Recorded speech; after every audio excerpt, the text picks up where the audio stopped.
Juste avant que la vidéo commence, je me présente, je suis le trader du dimanche et si tu veux devenir autonome en bourse, tous les liens sont dans la description, donc pense à aller y faire un tour. Alors, bonjour Marc Raffard, bienvenue sur la chaîne YouTube du Trader du Dimanche. Donc, je suis ravi de t'accueillir aujourd'hui sur la chaîne YouTube. Donc, Marc Raffard, pour ceux qui ne le connaissent pas, il a déjà pas mal de choses derrière lui. Il a déjà travaillé pour de nombreux courtiers. Il a même un site internet qui s'appelle Scout en Bourse. Et il était présent lors du Salon du Trading le 1er octobre à Paris, à côté de la Tour Eiffel, où il avait un stand et où il expliquait justement l'objet de la vidéo d'aujourd'hui, les ETP. Donc, je te laisse te présenter rapidement, Marc, et puis ensuite on va enchaîner avec la présentation. Bonjour Guillaume et merci de m'accueillir sur ta chaîne YouTube. Alors effectivement, je travaille aujourd'hui pour des émetteurs de produits structurés. Alors c'est un terme qui peut paraître un petit peu complexe, mais on va justement voir de quoi il s'agit aujourd'hui. Produits structurés qui sont en fait des ETP, donc ETP qui signifie Exchange Traded Product. Donc vous connaissez peut-être les Exchange Traded Funds, donc les ETF. Là, c'est la même catégorie de produits à destination des traders actifs, puisque ce sont des produits qui offrent de l'effet de levier.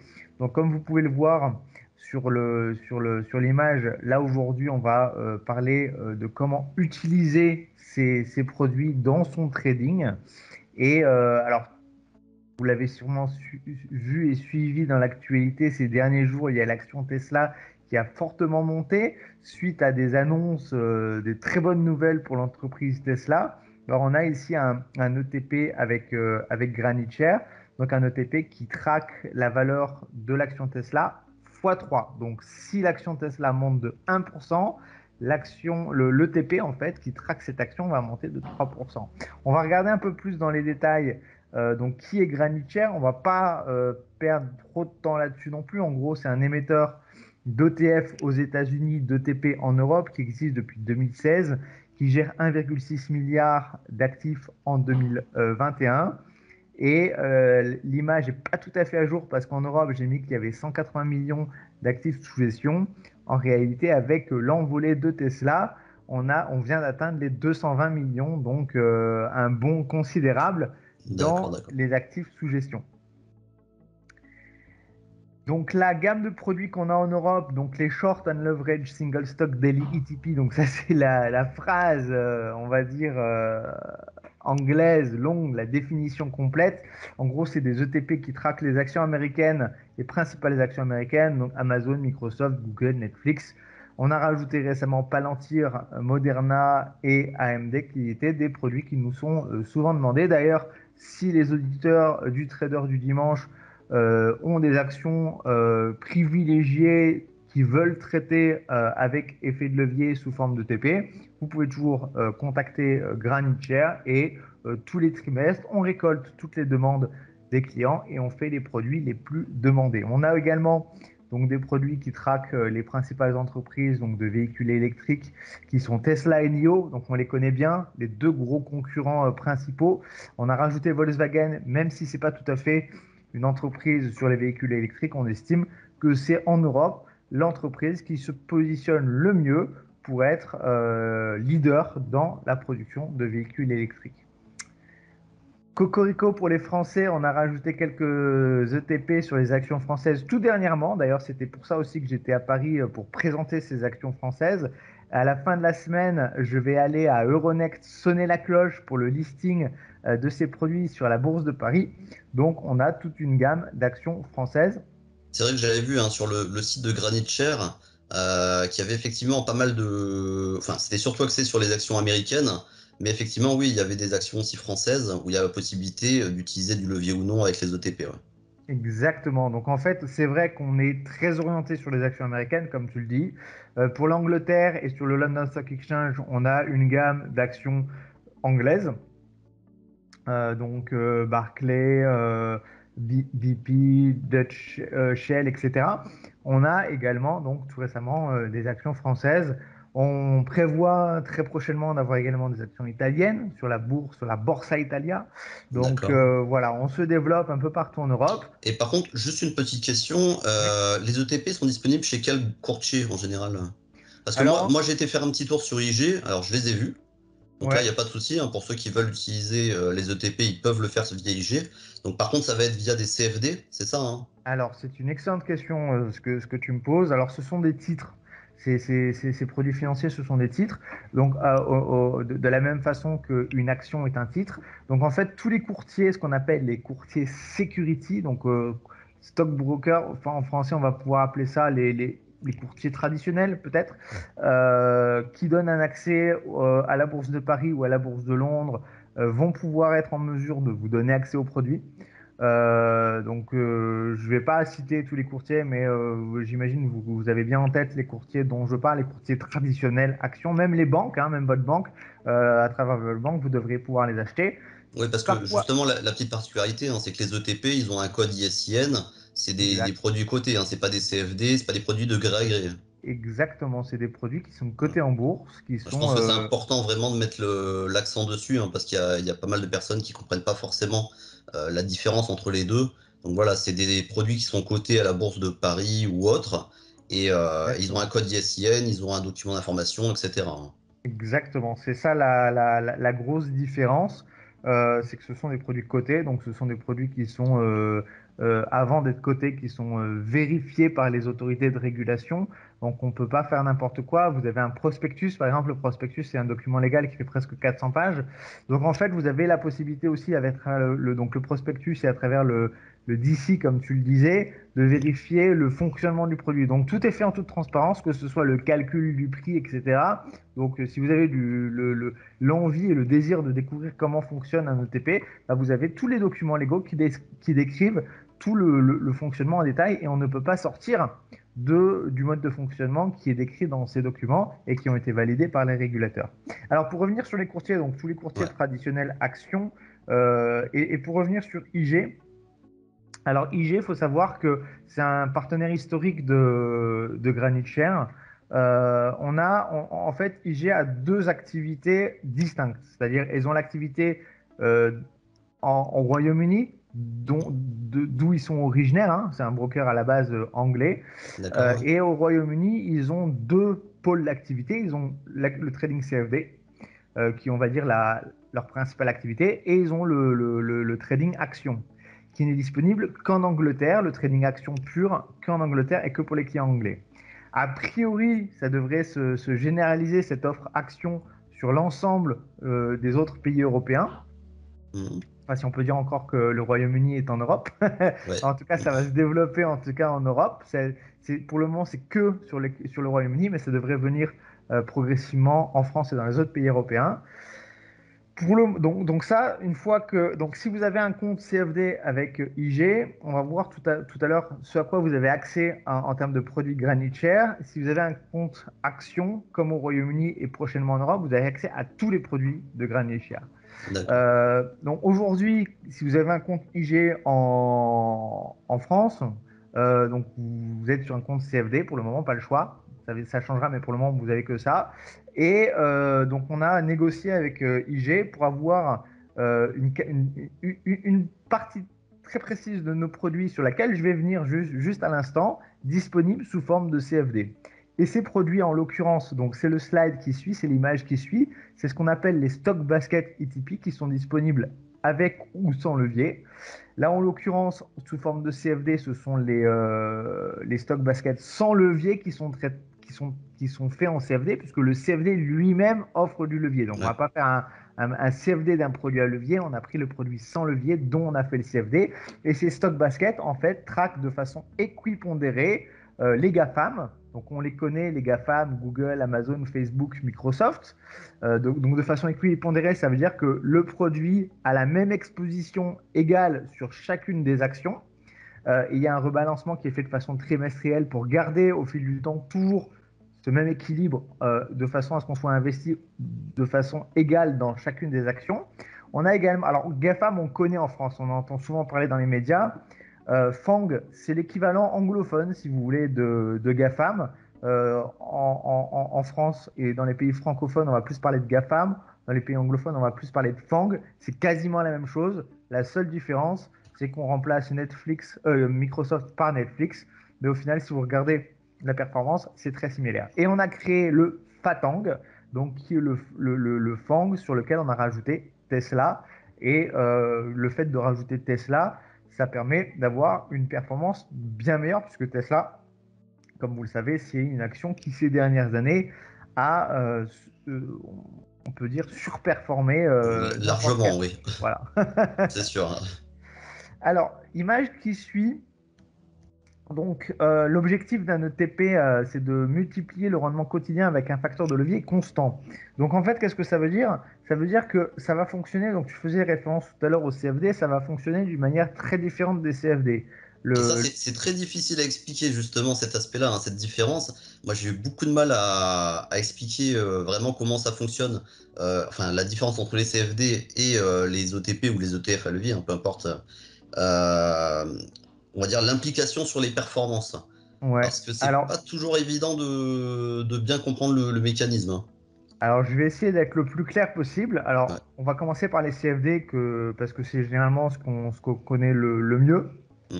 Donc, le mécanisme de levier avec le CFD, il est très simple. Vous avez 1000 euros sur votre compte et vous avez le courtier qui va vous mettre à disposition un crédit, si vous voulez, un levier donc, qui va vous permettre de démultiplier votre pouvoir d'achat. Donc, en fait, vous avez 1000 euros sur votre compte et vous avez un pouvoir d'achat sur les marchés qui va être, par exemple, si vous avez un levier de 10 fois supérieur, donc 10 000 euros. Donc, en fait, c'est le broker qui vous prête de l'argent quand vous traitez avec un CFD, qui vous prête de l'argent pour que vous puissiez acheter plus que ce que vous avez sur les marchés. Ça, c'est le mécanisme qu'on connaît, c'est le mécanisme sur les CFD, c'est aussi le mécanisme sur les contrats futurs, c'est le mécanisme le plus connu quand on parle d'effet de levier, on emprunte pour investir plus. Sur les ETP, c'est très différent puisque le prix de l'ETP, déjà, le titre d'ETP en général, ça varie entre 5 et 10 dollars. Donc, si vous avez, on va dire, 1000 euros sur votre compte, vous partez sur un ETP, comme ici, on a un exemple de l'ETP BP, justement. Ben, vous avez 1000 euros sur votre compte, vous avez un ETP, j'arrondis, hein, je prends des Ouais, chiffres ouais. ronds pour que ce soit beaucoup plus facile à comprendre. Vous avez un ETP, par exemple, BP qui vaut 10 euros, vous avez 1000 euros sur votre compte, vous pouvez acheter donc du coup 100 titres ETP à 10 euros, d'accord? Donc on ne va pas vous prêter plus pour investir plus.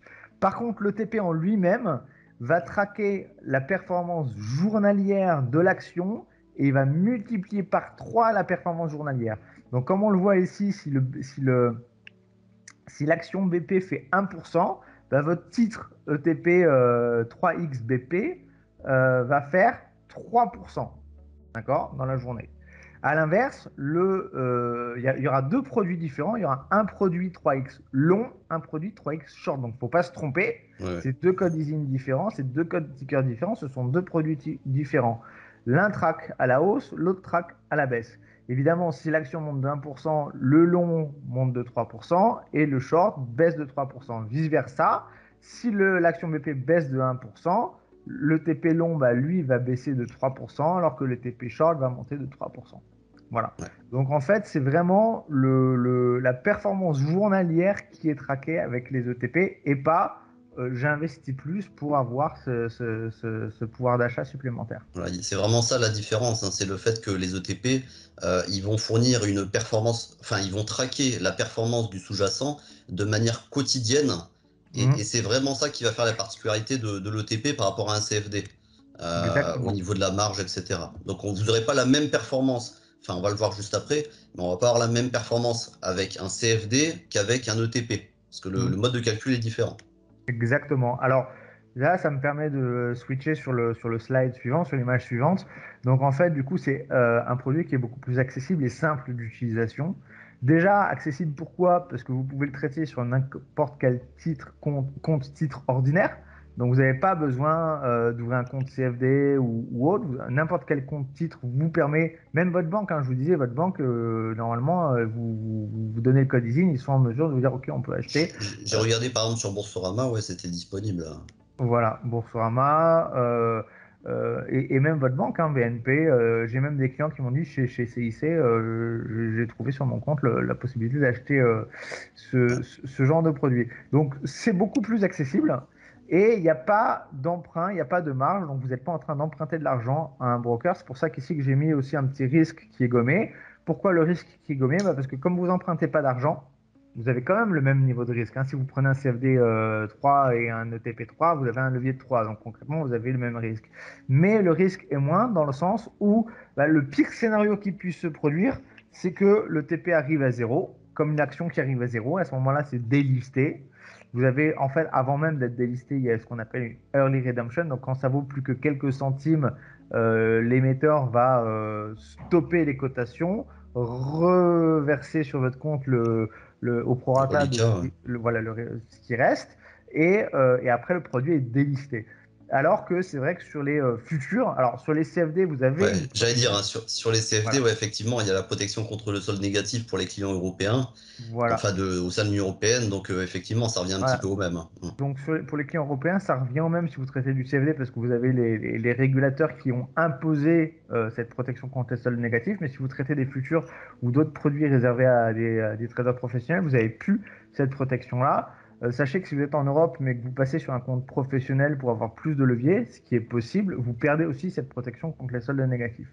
Donc c'est vrai qu'en Europe, on est quand même bien loti parce qu'on est protégé par la loi quelque part pour ne pas perdre plus que ce qu'on a investi. Mais sachez que dans bien d'autres pays, il n'y a pas cette protection-là. Et en tout cas, si vous traitez un ETP, mécaniquement, mathématiquement, vous ne pouvez pas perdre plus puisque le mécanisme, ça arrive à zéro et ça s'arrête là. Donc ça, c'est pour le. Alors pour rester sur le risque, il y a un système de protection contre les baisses intrajournalières. Donc pour atténuer le risque, alors ils appellent ça un mécanisme de stop loss. Moi, j'aime pas du tout le terme stop loss parce que pour moi, un stop loss, c'est quelque chose qui termine la position, qui clôture la position. Là, c'est Ouais. pas le cas. Là, c'est plutôt un système. Alors, il y a d'autres émetteurs, hein, d'autres émetteurs qui ont le même mécanisme intégré dans leurs produits. Ils appellent ça un airbag. Je trouve que c'est plus intelligent d'appeler ça un airbag. En fait, qu'est-ce qui va se passer? Je ne vais pas trop rentrer dans les détails, mais vous avez le graphique sous les yeux. En gros, si le marché baisse trop violemment sur un jour donné, c'est-à-dire concrètement un scénario de crack boursier ou de flash crash, comme on a pu les voir parfois ces dernières années, Ouais. qu'est-ce qui va se passer? En fait, l'ETP va stopper la cotation pendant 10 minutes et va faire un rééquilibrage de façon à rebalancer, donc rééquilibrer le levier de façon à perdre moins, à freiner la baisse. Donc concrètement, ce mécanisme de frein ou de freinage de la baisse, ça arrive quand le marché sous-jacent, donc quand l'action a baissé de 16,7%, ce qui correspond sur le TP à moins 50%. Dès qu'il y a ces moins 50% qui arrivent, il y a donc ce mécanisme de stop loss qui s'enclenche, donc la cotation est suspendue pendant 10 minutes. C'est un petit peu finalement comme si enfin d'après le graphique que je vois à l'écran, hein, c'est un petit peu comme si on faisait un reset de la journée, comme si on passait à une journée Exactement, suivante. Donc on exactement. recommence à zéro et on retraque la performance avec un multiple de 3 par exemple. Voilà. C'est tout à fait ça. Je D'accord. pouvais pas mieux l'expliquer que Donc tu. finalement, ouais, ça permet de, si la baisse continue, dans le cas du Exactement. core point, de diminuer justement la perte parce que sinon ça atteindrait des sommes, enfin des pourcentages énormes. Exactement. Exactement. Tu pouvais pas, je ne pouvais pas mieux l'expliquer que la Bon, façon dont tu l'as bah expliqué. merci. Donc c'est parfait, c'est exactement ça. Et en fait, c'est vraiment pour se protéger contre ces fameux flash crash qui parfois durent pas longtemps, un poum poum, mais sur lequel, si on est avec un levier 3, un flash crash de 20%, bon, on peut perdre quasiment tout ce qu'on a, tout son investissement. Donc c'est pas le but. Donc on a ce mécanisme de stop loss qui permet de se protéger contre ce type de scénario catastrophe. Alors, on va passer sur le bêta slippage. Donc, t'en parlais tout au début du webinaire et c'est vraiment un des aspects les plus importants à comprendre Ouais. sur les ETP. Donc, en fait, comme je le disais au tout début, un ETP traque la performance journalière. Ça veut dire que tous les jours, comme tu l'as expliqué, l'effet de levier est réinitialisé. Donc, qu'est-ce que ça a comme impact? Donc, si on prend ici le K1, marché volatile, on part sur une base de 100. Le marché monte de 10%, donc le sous-jacent, l'action va monter de 100 à 110. On prend des chiffres ronds pour mieux comprendre, Oui, oui, c'est plus évidemment. simple. La Ouais. valeur de l'action n'est pas égale à la valeur d'un ETP. Une action, elle peut valoir 600 euros et l'ETP, il va valoir 5 euros. Mais on va tout mettre sur une base C'est pour de mieux 100 comprendre, ouais. pour mieux comprendre. Donc, donc on part de 100, donc l'action monte à 110 si le marché monte de 10%. L'ETP, lui, va faire 3 fois, donc il va monter à 130.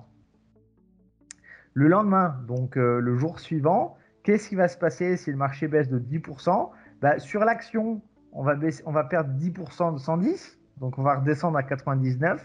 Sur le TP, on va perdre 10% de 130.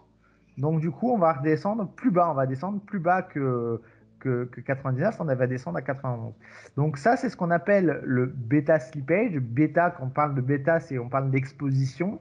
Et là, c'est en fait un slippage sur l'exposition ou un effet composé, si on veut. Qu'est-ce qui va se passer du coup au fil du temps? Bah, si le marché est dans ce qu'on appelle un trading range, c'est-à-dire qu'il zigzague à chaque fois plus ou moins dans la même zone de prix, bah, au final, on va de plus en plus s'éloigner de la zone de prix De départ, ouais. de l'action de départ. Du coup, c'est typiquement, c'est pas du tout le genre de scénario dans lequel il faut utiliser un ETP à levier. Donc quand on est dans un trading range ou dans un marché qui n'a pas vraiment de tendance déterminée, il faut absolument fuir. C'est ça. Ça fait peur de dire, parce que moi je suis là pour vous présenter les ETP, mais là il faut les fuir là, à ce moment-là. En fait, il y a dans ce cas-là et aussi dans le cas où vous vous retrouvez dans, comment dire, dans une tendance qui va dans le sens inverse de celui que vous aviez anticipé. Bien sûr, Moi, c'est bien ce qui sûr. m'est arrivé, hein, parce qu'à l'époque, en 2000, alors c'était l'été 2011, je tradais le CAC 40 avec un ETF avec un multiple de 5. C'était la Société Générale qui avait lancé ce type d'ETF. Et je me suis retrouvé pendant l'été 2011 avec la crise de la dette grecque. Donc les marchés avaient plongé. Et sur le coup, j'avais pas vraiment compris cet aspect-là de bêta slippage. Donc je me retrouvais avec un ETF qui valait quasiment plus rien. Et lorsque le CAC est remonté, bah moi forcément, à prix égal par rapport à celui de départ, je me suis pas retrouvé avec le même montant. J'avais perdu beaucoup. Ah bah oui, oui, oui, non, Donc c'est vraiment, clair. ça, faut bien le comprendre lorsque vous tradez les ETP. C'est que si vous partez d'une base de 100 et qu'au bout de quelques semaines, vous retournez à 100, vous n'êtes pas forcément gagnant. Vous pourrez être très bien perdant, mais aussi gagnant, hein. Ça dépend des variations qui ont eu lieu pendant la période de temps. Tout à fait. Mais grosso modo, hein, si on reste, comme tu dis, dans un range, un trading range, avec le temps, l'ETP va quand même perdre de la valeur, de manière Ouais, tout générale, à fait. avec la Tout à fait. volatilité. Donc effectivement, dans l'exemple que tu as cité où on baisse très fort, etc., on ne revient pas forcément au prix de départ. Ouais. Et dans un training range, effectivement aussi, on a une perte de performance au fil du temps. Le cas numéro 2, donc c'est le cas d'un marché de tendance et c'est là qu'il est intéressant d'utiliser un ETP. Ouais.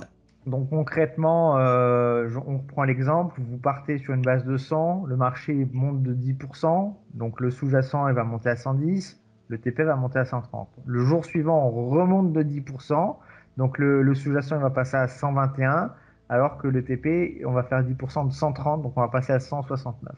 Et là, il y a cet effet d'accumulation, c'est pour ça qu'on parle de bêta slippage ou d'effet composé, parce que quand on est dans le bon sens, quand on est dans la bonne tendance, et qu'on part sur vraiment un mouvement directionnel sur plusieurs jours, Ouais. on accumule vraiment de la performance. Et Et finalement, là, on se retrouve avec une performance qui sera plus élevée que sur CFD.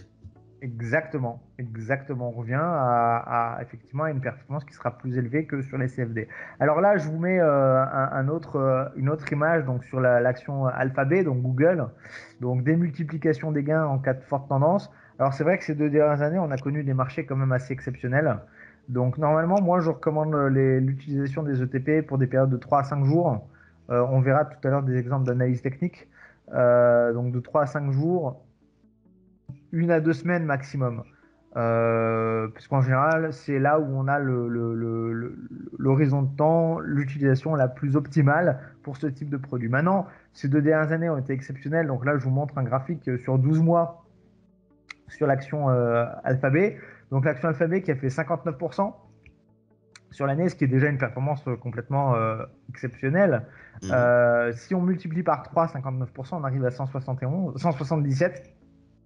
Alors que là, on voit que le TP sur 12 mois, il a fait plus de 140%. Donc, on a accumulé au fil des 12 mois. Alors évidemment, il y a des périodes, si on regarde, où ça a baissé, où ça a zigzagué, où c'est resté en trading range. Donc, ces périodes-là, effectivement, on a perdu de la performance. Mais finalement, sur les 12 mois, on est quand même, puisque le marché a quand même Ouais, parce été qu'il y avait une belle directionnel, tendance haussière, ouais. voilà, il y avait une belle tendance haussière. Donc finalement, on sort avec une belle performance et on gagne beaucoup plus finalement. Si vous aviez pris un CFD, comme tu disais, avec un levier de 3, bon, bah, on aurait eu 59 fois 3, on aurait eu 177. Voilà. Ce qui serait Alors que moins, là, ouais. on a 240. Donc, on accumule de la performance. Deuxième exemple ici qui est encore. D'ailleurs, juste Ouais, pour information aussi, hein, dis-moi si je me trompe, mais en plus, on aurait eu les frais de financement sur CFD. Donc sur exact. 12 En plus. mois, ça aurait fait quand même pas mal, hein. Exact, exact. Alors que sur le TP, vous retirez sur l'année 0,99%, donc qui sont les frais Ça d'émetteur. représente moins que ce qu'on aurait Ça, eu sur CFD, ouais. ça représente moins effectivement. Alors là, deuxième exemple avec Nvidia, donc l'action Nvidia. Donc là, c'est un autre exemple qui est intéressant parce qu'on voit que sur l'année, l'action Nvidia fait 80%. Et que le TP a fait 293%. Donc finalement, on est gagnant, même si on a eu toute une période, je dirais peut-être les trois quarts, à peu près, hein, je pense que c'est, ou les deux tiers, je pense plutôt, les deux tiers de l'année où on était en trading run. Il n'y a qu'à la fin que le marché est vraiment parti à la hausse. Donc si on avait gardé le TP pendant 12 mois, au final, on sort quand même gagnant. Mais si on était rentré sur le dernier tiers, là où l'action finalement a fait 65%, donc c'est-à-dire entre le mois de mi-mai, si vous voulez à peu près sur le graphe, je ne sais pas si vous pourrez voir, mais entre mi-mai et le point rouge que j'ai mis, Ouais. là on a une hausse de 65%, c'est là où le marché il a été le plus directionnel. Et sur cette hausse de 65%, le TP a fait plus de 125. Donc en fait, on voit que sur l'ensemble de l'année, où on a fait 293, il y a 225% qui sont dus seulement à un mois et Une, demi. ouais, une petite Voilà. période, ouais. Voilà, une très très courte période. Donc, finalement, on s'en sort gagnant parce que pareil, le marché a été très fortement directionnel, très fortement en tendance à la hausse sur cette action. Mais c'est pour vous montrer aussi que finalement, là où c'est le plus optimal, c'est sur un mois et demi. Et c'est là, c'est ce genre de choses qu'on va chercher à identifier quand on va traiter avec des ETP. C'est ces très fortes accélérations de marché. Pour ce faire, là, je vous ai mis un exemple d'analyse technique, un exemple de stratégie. Donc, je ne vais pas faire un cours sur l'analyse technique aujourd'hui, c'est pas le but, mais concrètement, quand vous avez un trading range, on en parlait tout à l'heure, très souvent, quand on fait une cassure, donc un breakout à la hausse ou à la baisse, quand on sort finalement du trading range, en général, on peut anticiper que pendant les jours qui vont suivre, on va avoir une forte accélération à la hausse ou à la baisse en fonction de savoir si on sort du trading range par le haut ou par le bas. Donc ça, typiquement, c'est les scénarios d'analyse technique qu'on va essayer d'identifier quand on veut traiter des ETP. On va essayer d'identifier le moment où on va casser et le moment où on va pouvoir anticiper. C'est pour ça que je dis 3 à 5 jours, parce qu'en général, après, ça dépend les horizons de temps sur lesquels vous faites votre analyse. Oui, il faut s'adapter de toute manière, ouais. Il faut s'adapter. Mais en général, voilà, quand on fait une cassure d'un trading range, on peut anticiper 3 à 5 jours de hausse consécutive. Et c'est là où ça devient intéressant d'intervenir sur les ETP, plus qu'avec les autres produits à levier, parce que comme on le voyait tout à l'heure, sur le slide précédent, bah, en fait, avec cet effet composé, on gagne plus avec un ETP qu'avec un autre produit à levier, sans prendre plus de risque initial, parce que le risque, c'est l'exposition. L'exposition, c'est 3 fois, donc ça reste la même exposition, mais on gagne plus avec la même exposition. Si on voulait faire la même chose sur CFD, il faudrait en fait réaugmenter sa taille de position tous les jours au fur et à mesure qu'on est en train de gagner de l'argent Pour rattraper la performance, ouais. pour rattraper la performance. Là, D'ailleurs, ça y est. ça me fait Ouais. penser aussi à quelque chose dont on n'a pas parlé tout à l'heure. C'était au niveau de l'accessibilité des ETP par rapport à des CFD. Parce que par exemple, si on est sur une action Tesla qui vaut, je crois, 1000 $ en ce moment, hein, sachant que le levier est de 5, oui, 5 sur les actions, il faudrait 200 $ minimum pour pouvoir prendre une action. Alors que Ouais. sur un ETP, dis-moi si je me trompe, hein, je crois que c'est entre 5 et 10 $ ou euros, je sais plus. Alors, je vais te dire ça. Ouais, parce que j'ai pas regardé, hein, mais Je, je vais te dire ça. Sur les ETP Tesla, short Tesla, il vaut 1,37 $. voilà. Donc c'est vraiment pas Short grand-chose. Nvidia, 7 $. Long Tesla, alors là, c'est le long Tesla en pound. Long Tesla, long Tesla, c'est celui qui vaut un peu plus cher que les autres parce que, bon, bah forcément, dû à la hausse, hein, le Il a produit. combien? Il est à 116 $. Mais il faut savoir que le D'accord. produit, il a commencé à 5 $, hein, pour ceux Ouais. qui l'ont acheté au moment où il a été listé. Mais en tout cas, de Euh, manière générale, les ETP, ils commencent avec un prix qui est assez faible. on- Et donc, ça permet à des personnes qui ont des petits comptes, donc là, je parle de, je sais pas moi, 100 euros, 200 euros, etc., de pouvoir trader ce type de produit alors qu'ils ne pourraient pas Exactement. forcément le faire avec les CFD. Exactement. Tous les ETP, quand on liste un ETP sur une bourse, le prix de départ, c'est 5 $. Ah, Pour d'accord, tous voilà, les c'est ça. produits. Voilà. Donc, ça vous permet aussi vite fait en un coup d'œil de voir. Là, on voit par exemple que bon, bah, le short Tesla, il vaut 1,17 $. Bon, bah, voilà, il a commencé à 5, c'est normal. Il est baissé, c'est le Ouais, short. ouais, vu qu'il Le commence à long, il est augmenter. à Ouais. 116. Voilà, donc voilà, tout se commence à 5 $. En tout cas, D'accord, pour Granite Share, hein, ça c'est Après, d'autres émetteurs peuvent avoir d'autres règles de fonctionnement, mais nous, on a déterminé que chaque produit commençait à 5 $, c'est un bon prix. d'accord. Donc, on passe sur les. Donc là, je vous parlais d'analyse technique, mais il n'y a pas que l'analyse technique. Après, il y a différentes écoles, j'ai envie de dire. Trader les news, les effets d'annonce. On parlait tout à l'heure de Tesla qui a annoncé la commande, une commande de 100 000 véhicules par Hertz tout récemment. Donc c'est ça qui a été le market mover sur l'action Tesla hier et avant-hier. Donc il n'y a pas que l'analyse technique. Voilà. Moi je pense qu'il faut combiner plusieurs choses. En tout cas, on peut très bien traiter les effets d'annonce aussi. Comme je le mets ici, là c'est marqué earning season, donc les annonces de résultats trimestriels des entreprises, aussi des périodes pendant lesquelles il y a de fortes périodes de volatilité, donc directionnelles en général. Donc tout ce Ouais, qui est fait d'annonce, tout ce qui est trading de news, pour ceux qui préfèrent cette approche-là du trading, ben, on peut aussi utiliser les ETP. Voilà. d'accord. Et donc, dernier slide que j'avais préparé, pour ceux qui sont adeptes de ce qu'on appelle les stratégies long-short. Donc, typiquement, on pourrait imaginer se positionner long NIO, short Tesla ou vice-versa.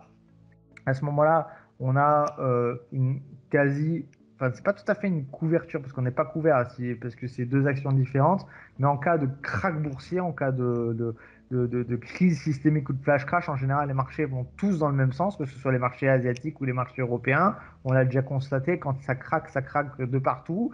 Bah là, Mhm. comme on est long d'un côté, short de l'autre, bah finalement, on va pas être exposé à ce risque de Bah, krach boursier, atténué, ouais. Mhm. atténué. C'est ce qu'aiment beaucoup faire les asset managers en Suisse, notamment, par exemple. Ils aiment bien ces stratégies long-short. Euh, Bah là, à ce moment-là, on va jouer des différentiels de performance. Donc, par exemple, si là, on voit ici l'action Tesla sur je ne sais pas quel est l'horizon de temps, je crois que c'est depuis mi-septembre, a fait plus 28%, l'action NIO a fait plus 6%. Bah, si on se positionne long Tesla, short NIO, on empoche la différence entre les 28% et les 6%. Donc, on empoche 22%. Si on prend le TP, c'est 22% multiplié par 3. Donc, ça peut être utilisé Une aussi stratégie, ouais. Mhm. dans ce cadre de stratégie. Voilà. Et après, dernier slide, donc c'est la fin. Si tu as des questions, Guillaume, je serais ravi d'y répondre.